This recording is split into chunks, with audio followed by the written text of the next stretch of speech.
Hello, what is the crack, as they say around this end of the world? I've noticed on a few posts in different places that it's Dyslexia month for October. And I didn't know Dyslexia had its own month, even a day, but it has its own month.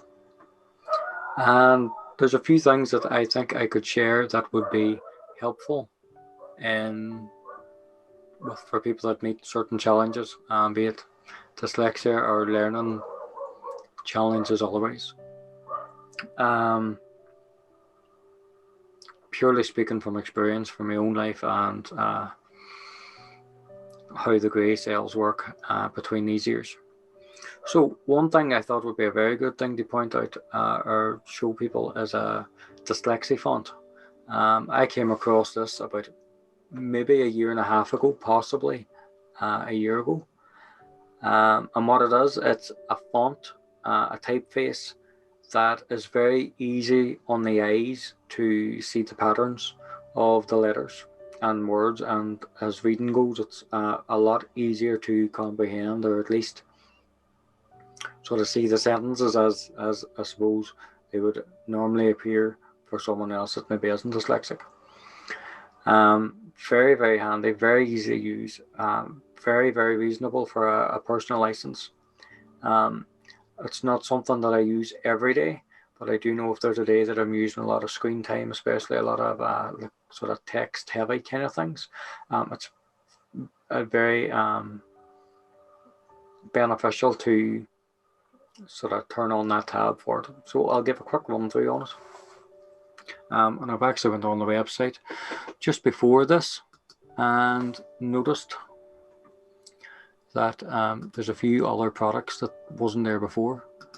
So this is the dyslexiefont website, and it's gaining popularity. I don't think it was 17,000 likes last year when I was on it, but it's a font, as you can see, that has a very different typeface. All the letters are shaped in a slightly different way, that just makes it easier for some people to recognize. So here's a wee bit of information about it. You can go on down. It describes it a wee bit more on why it's so unique and helpful. So the products that you get is the file, the font, so you can install it for the likes of imported into Microsoft Word, Apple Pages and things like that. And now there's actually an Office suite, which wasn't available when I was last here. You can also use it now with a PDF converter. The Chrome extension, I've used that, and that's what I'll actually show how that works. And that's probably something I would use more than I would use out of anything else. But I've got one or two of my kids as well that when they're on using the same device that I would be using, they prefer to have this on as well. So this guy has dyslexia, and he developed this font as part of his university project. I commend that guy. Hand on my heart, it's been very helpful for what he's done. Put more information about it, and it goes into the products. So I am signed in on this tab here. So you've got your dyslexia office.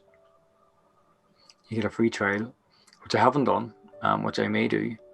Then there's the font itself, suitable for Windows and Apple Mac, and the Chrome extension. And now there's a document converter, which I will give a go at another time, and WordPress. So even for myself, if I'm doing something for the website, this actually looks very promising. Just go back into pricing actually, just to give an idea for what that is. 404, that's no good. Pricing. So the pricing page isn't actually coming up at the minute. I think it's because I've actually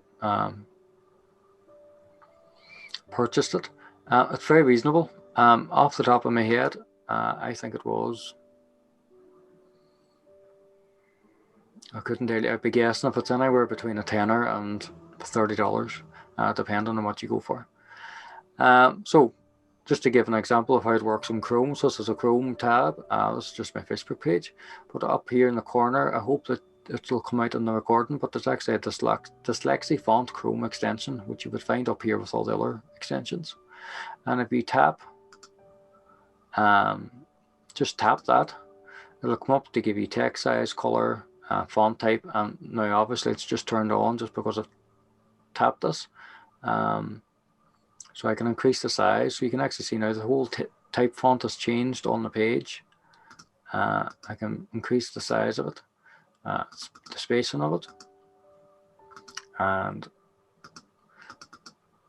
again, just this way, just by a couple of clicks, change the font type, the background color, and the text color, and things like that. So as you can see then, everything on the page comes up. Again, very, very easy on the eyes, very, very easy to explore, I suppose, and read. And I think that's about as helpful a show of it. And again, you can just turn it back off again, just as handy. You go back up here and turn it off. But it works on, I think, every website that I've ever tried it on or needed it for. It's done for me. So Dyslexifont is dyslexiefont.com, and it should bring you up to the page that I had shown you there just beforehand.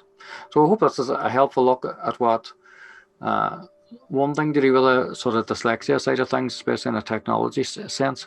There's a few other wee things. I don't want the videos to run on too long, but I think this is a good sneak peek at what is on offer.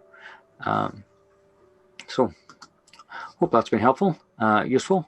If you have any other questions about it, or if you found another tool that's handy, then definitely let me know, and I'll be happy to check that out. I'm a bit of a curious bugger that likes to have a wee nosy at different wee things. So really appreciate that if you do.